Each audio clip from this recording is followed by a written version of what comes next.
E eu queria que vocês falassem sobre esse jogo, né?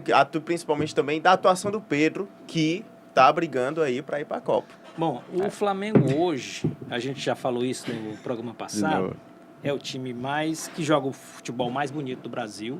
É um time frio, um time envolvente, um time confiante, e a gente está vendo isso, o reflexo disso em campo.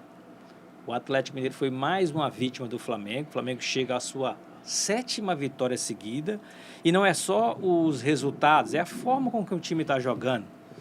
Me agrada muito os modelos de jogo do técnico Leonardo Jardim, que não é refém de um único modelo, como era, por exemplo, o Felipe Luiz, multicampeão ano passado, mas é um Flamengo diferente esse ano. A gente percebe que o Flamengo não se detém a ter apenas um modelo de jogo. Para cada partida é uma forma de jogar, mas em todas a gente vê muita entrega, a gente vê o time bem organizado em campo e consegue os resultados merecidamente. Então, nesse momento, o campeonato está polarizado entre Flamengo e Palmeiras, é claro, todo mundo sabe disso, mas você observando as duas equipes, o Flamengo que hoje está num momento muito especial, o Palmeiras tem vencido seu jogo, ok, está na liderança, ok, mas está vencendo no limite, né? Dos últimos 10 jogos do Palmeiras, 8 foram por um placar mínimo, 1 gol de diferença. O Flamengo está diferente, a gente viu ontem, é um rolo compressor, está realmente envolvendo os adversários, está sobrando, está ganhando, está sobrando, está na vice-liderança. Mas nesse momento que eu percebo que o Flamengo ligou a seta para ultrapassar o Palmeiras. Quando isso vai acontecer? Provavelmente, se tudo ocorrer aí do jeito que a gente está percebendo, rodada a rodada, dia 23 de maio. As duas equipes vão se enfrentar no Maracanã e aí o Flamengo tem aí nesse jogo a oportunidade de passar o Palmeiras, vencer no Maracanã. Se os dois times mantiverem os resultados, a gente vai ver um Flamengo passando do Palmeiras, porque o próprio Marco aqui admite que o Palmeiras, jogando essa bolinha aí, que é uma coisa que a gente não entende, que o Palmeiras tem um elenco maravilhoso, talvez não tenha um elenco melhor do que o Flamengo em relação a peças de reposição, mas tem um time muito bom. Então, era normal a gente ver um Palmeiras jogando melhor, podendo exibir um futebol melhor. Ah, mas está ganhando, ok, mas será que vai se sustentar por muito tempo essa história de ganhar por um gol de diferença? Carlos Miguel, goleiro do Palmeiras, tem feito defesa maravilhosa, tem segurado o resultado. Se uma dessas bolas aí que ele tem salvado o Palmeiras entra, aí já é empate. Se duas não entram, já é derrota, porque só faz um gol o Palmeiras. Então, o Flamengo está no modo aí malvadão de novo, né? Depois do ano passado maravilhoso. Começa a se acertar na temporada. O técnico Leonardo Jardim parece que entendeu o elenco que ele tem nas mãos e os jogadores também entenderam a forma que ele gosta de jogar. Então, casamento, por enquanto, perfeito. Casamento, a gente sabe, tem momentos de altos e baixos, mas nesse momento, o Flamengo está lá no teto. Com o Leonardo Jardim. Uma hora chega, uma hora vai chegar, uma hora vai chegar essa conta aí do Leonardo Jardim, uma hora vai chegar essa decadência do trabalho dele. Eu concordo em parte com o que o Francisco está falando. Eu não concordo em quem fala futebolzinho. Eu não acho que é essa a questão do Palmeiras. Para mim, qual é a diferença fundamental que me faz crer que o Flamengo realmente tem plenas condições. Eu acho que o Flamengo tem plenas condições de ultrapassar o Palmeiras e eu acho que ele é mais favorito do que o Palmeiras, porque eu acho que o Palmeiras está sofrendo muito para vencer os jogos. As vitórias estão vindo meio a fórceps, acolá. As vitórias estão vindo no limite, acolá. Eu não acho que nem seja só sobre jogar bem ou jogar mal. Eu acho que a dificuldade do Palmeiras maior em construir suas vitórias e é uma coisa que destoa do outro lado, enquanto você vê um Flamengo sobrando nos jogos. O grande pecado do Flamengo em alguns jogos foi fazer poucos gols. O Flamengo venceu o jogo, você dizia assim, tinha bola para ter vencido demais. Então tem sempre uma folga maior, uma gordura maior no desempenho que é apresentado em campo. Você sente a vitória do Flamengo muito mais esperada, consequência natural do que está acontecendo em campo, do que o jogo do Palmeiras, que está sempre ali sofrido, que está sempre ali no aperto. Então você pensar isso a longo prazo dá uma margem maior para que o Palmeiras perca mais pontos que o Flamengo. Tudo isso que eu estou falando é muito imediatista. Pode mudar o cenário nos próximos jogos, pode mudar no próximo mês. O Palmeiras pode ganhar mais consistência, o Flamengo pode oscilar. Muita coisa pode acontecer. Olhando para os dois times hoje, eu vejo realmente o Flamengo com mais pique, com mais fôlego a longo prazo do que o Palmeiras. E falando de seleção brasileira, porque querendo ou não, teve muitas lesões que estão tirando os jogadores da Copa.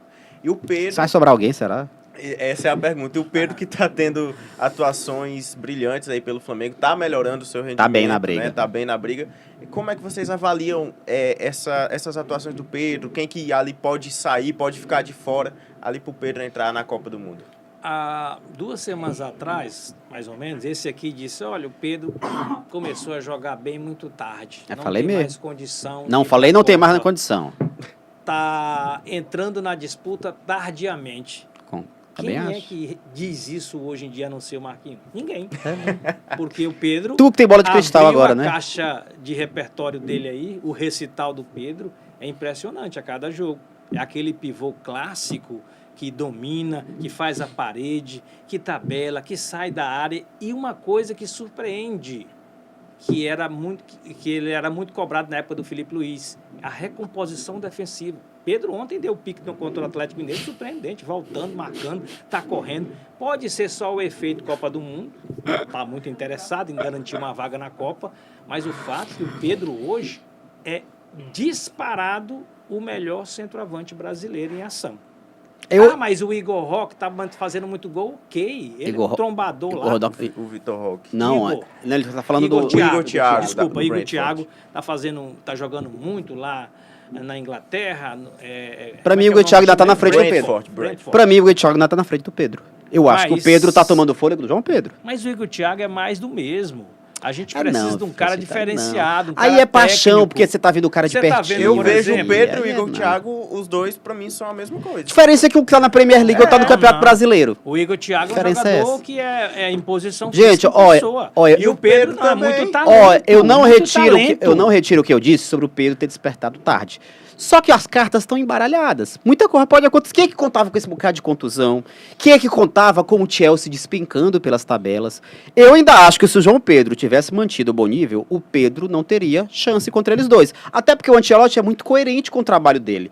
O Ancelotti já estava na cabeça dele muito fechada a ideia de levar João Pedro e talvez Igor Thiago, se ele for levar dois centroavantes. Foi a primeira convocação, estava na cabeça dele. Não, mas assim, ele não decidiu nem se vai levar 2 centroavantes. Eu acho que na cabeça do Ancelotti já estava firmado o João Pedro.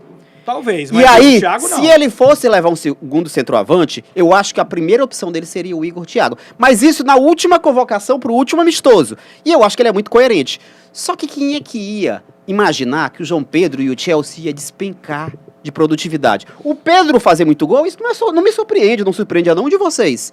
O que a gente não imaginava é que aquele que era o plano A do Ancelotti fosse cair tanto. E eu ainda acho que o Ancelotti pode ser que ele se amarre e se prenda nas convicções dele e leve os jogadores com que ele trabalhou nos amistosos. Mas se você vê hoje o Pedro jogando, é muito difícil. Mas eu levaria o Pedro, viu? Muito difícil. Sem clubismos, eu levaria o Pedro. Quando o Pedro tá eu bem... acho ele muito mais completo do que eu ainda acho que ele acordou tarde. Mas pode dar tempo ainda. Se ele dá uma pressada, pode dar tempo ainda. Você sabe o que é mais curioso essa história toda? É que quando o Pedro está muito bem, o Flamengo está muito bem. Os momentos que o Flamengo oscilou muito ano passado é porque o Pedro ficava no banco, emburrado lá com a teimosia do Felipe Luiz. E aí o Flamengo às vezes perdia poder de fogo. Agora, o Felipe Luiz sai, entra o Leonardo Jardim, potencializa o futebol do Pedro. Inclusive, o Pedro está jogando muito bem com o Arrascaeta de novo, que já tinham vivido um passado recente aí muito bom os dois. Então, estão se entendendo muito bem, o Pedro fazendo aquela parede pro Arrascaeta e não está deixando dúvidas que, neste momento, ele se coloca com muita força para brigar por uma vaga na Copa do Mundo. Eu acho que o Ancelotti, se ele não tivesse pensando em levar o Pedro, agora ele está. Não, ele pensando, eu acredito que ele esteja. Não sei se vai ser essa a decisão final dele. Agora ele sei, eu tenho um problema para resolver. Um problema bom, concordo, de passagem. Concordo. É a convocação final. Concordo. Dia 18 a gente vai saber. E eu